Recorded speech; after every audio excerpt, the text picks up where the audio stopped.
नांगौ बेखौ जोङो बे खामानिखौ मावफुंगोन आरो बे चिरां जिल्लानि जि मोनसे कोचिं सेन्टार जेराव एपीएससी यूपीएससी बैंक पीओ निफ्राय लानानै एसएससी गासै कोचिंखौ लानो हागोन बेबायदि मोनसे सेन्टार बिजनी ओनसोलाव गायसननाय जागोन जोंनि फरायसाफ्रा जाहाथे मेडिकेल इन्जिनियारिंनिफ्राय लानानै जेसेबां माने माखासे केरियारफोर दङ बे केरियाराव थांनो थाखाय कोचिं लानो थाखाय दिल्ली मुम्बाइ थांनांनाय नङा बोसोरनैनि गेजेरावनो बेवहाय मोनसे मोजां गोख्रों कोचिं सेन्टार जागोन फुड प्रोसेसिं इन्डास्ट्री बिजनी ओनसोलाव गायसननो थाखाय जों आखायाव लादों नोंथांमोननि सिगाङाव आं फोसावदों इलेक्शननि समाव जे मोनफ्रोमबो ओनसोलाव भिसिडिसिआव जोङो मोनसे फार्म मेसिनारि बैंक आबाद मावनायनि थाखाय गायसननाय जागोन देग्लाय बोसोराव फैसा बारा गैया सरकारनि आखायाव 2300 करोड़नि दाहार गालांबाय थांनाय सरकारा जोंनि खर'आव दा बेनि गेजेराव जिखिनि फैसा दङ बेजोंनो 33 ब्लकआव गिबियाव जोङो फार्म मेसिनारि बेंकखौ गायसननो नागिरदों बे बर' बाजार ब्लकआवबो फार्म मेसिनारि बेंकआ जागोन गंथाम ट्रेक्टर थागोन गंसे माइ गायग्रा मेसिन आरो गंसे माइ हाग्रा मेसिन बेवहाय थागोन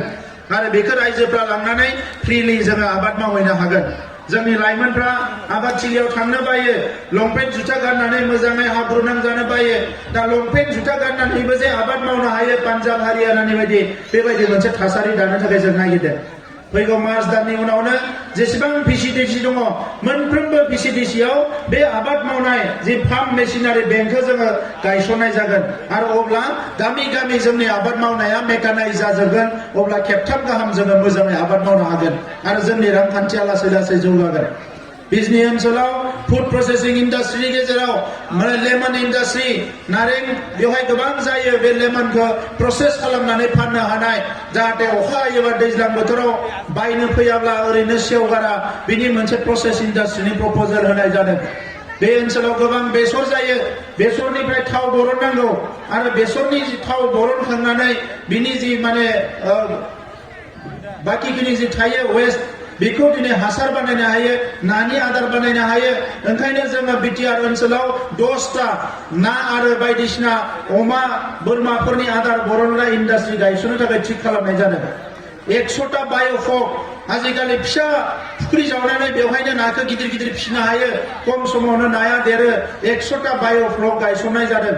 बेजों लोगोसे गोबां लाइमोनफोरनि थाखाय गोदान गोदान जोङो इन्डास्ट्रीखौ बेवहाय लाबोनो नागिरदों जों सानदों आसा फारिदों बे 5 बोसोराव जेरैखि जाया जोङो रांखान्थियाव जौगानांगोन बर' राव थुनलाइ हारिमु जौगानायनि थाखाय गुबुन मोनसे हाबाफारि लानाय जादों आरो दिनै सोलोंथाइया जौगानांगोन बिनि थाखाय बड'लेण्ड सोलोंथाइनि मोनसे गोदान मोनसे मिशन गोदान मोनसे जोङो बिथांखि जों आखायाव लानो नागिरदों बड'लेण्ड एडुकेशन पलिसि बानायनानै जाहाथे जोंनि साफ्रोमबो फरायसाया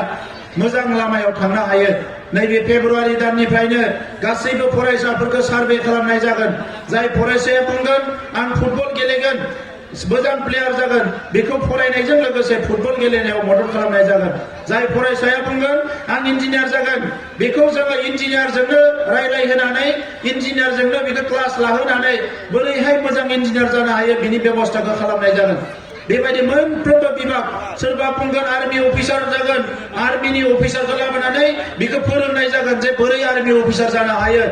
जोंनि फरायसाफ्रा जाहाथे गासिबो गावबा गाव साननाय बायदि गावनि केरियारखौ बानायना लानो हायो न'खरखौ दानो हायो बेबायदि मोनसे सिन्था खालामनानै गभर्नमेन्टखौ कमप्लिट रायजो राजानिसिम लांनायनि थाखाय मोनसे सिन्था खालामनाय जादों दा मानगोनां रायजोफोर जौ सेरेबनि सरकारा 17 बोसोर थांबाय सिगिनाय बायदिसिना थगायनाय 17 बोसोर बे सरकारा थांबाय दा सरकार सोलिदों बे जाबाय रायजो राजानि सरकार आइ आफानि सरकार बेवहाय आंखौ सोरबा सोरबा सिप होनानै बिराद मान होनो नागिरदों मा नागिरदों आं बुंदों आं सिप नङा जेबो नङा आं रायजो राजानि गेजेरावनो सासे खामानि मावनो हायोबा मावगोन आरो खामानि मावनो हायाबा जिरायना थागोन नाथाय रायजो राजाफोरनि खहा जानाय जेबो खामानि मावनो फैयाखै दा नंखायनो रायजोफोर गोनो गोथो जानो नाङा बावैसो हा होनायखौ लानानै बिराद गन्डगल जादों मालायफोरनो हा होबाय मा होबाय आं नुबाय मालायफोरनिखौथ' बादो जोंनियानो हाजार हाजार लाख लाख बर' फिसाफोर दङ दिनै फुवासेबो हा गैजाया हाजार हाजार मानसिफोर दङ बै मानसिफ्रा दिनै न' मोना गभर्नमेन्टनि न' मोना खुनु गभर्नमेन्टनि सुबिदा मोना बैसोरनि हा हुफोरखौ दिनै पाट्टा खालामनानै होनांगोन फरेस्टआव पानबारि ओनसोलाव बेसेबांबा बुरजा दङ बोसोरनिफ्राय बोसोर बिगासिनो दङ दाबो हाखौ मोनाखै दा बे ओनसोलाव पाट्टा खालामनांगोन नाथाय जोंनि सरकार जिरायनायनि उनाव बायदिसिना थासारि जाबाय आरो सरकारा जानो हागौ 12 दिनसोल'सो मोजाङै सोलिसिगोन बिनि उनाव इलेक्सन फोसावजागोन दा बेवहाय साननैसोनि थाखाय थाथ'गोन नाथाय प्लेनिंखौ जोङो 100% खालामजोबखाबाय ग्रासरुटनिफ्राय गोजौसिम बोरैहाय बे ओनसोलखौ जौगाहोनो हायो भारत सरकारनिफ्राय राङारि मददफ्रा बोरै फैगोन आसाम सरकारनि राङारि मददफ्रा बोरै फैगोन फिसारिनिफ्राय लानानै पिएचसि बेसे बबे बबे डिपार्टमेन्टआ मा खामानि मावदों गासैबो माने सार्भे खालामजोबनानै प्रपार खामानि मावनो हानायनि बेबस्थाखौ खालामनाय जादों दा नंखायनो रायजोफोर नैबे समाव आं गोलाव बाथ्रा बुंनो सानाखै दुलाराय बर' फरायसा आफादनि बियो मिटिं आरो दुलाराय बर' फरायसा आफादनि थांखियानो जाबाय गेरेमसा हारि दानाय दा बे गेरेमसा हारि दानो थाखाय बे सरकारखौ रायजो राजानि जौगानायनि थाखाय जों बाहायनो हानांगोन बेखौनो आङो बुंनानै नोंथांमोननो बयनोबो अननाय आरो सिबिनाय आरो खुलुमनायखौ बावहरनानै आंनि बुंनायखौ बेवहायनो फोजोबबाय अबंलावरिया नोंथांमोनखौ बयखौबो मोजाङै लाखिदो हारिया अराय सम खौसेयै दावगालांनो हाथों दुलाराय बर' फरायसा अराय सम जौगालांथों बेखौनो आङो बुंनानै आंनि बुंनायखौ फोजोबबाय गोजोन्थों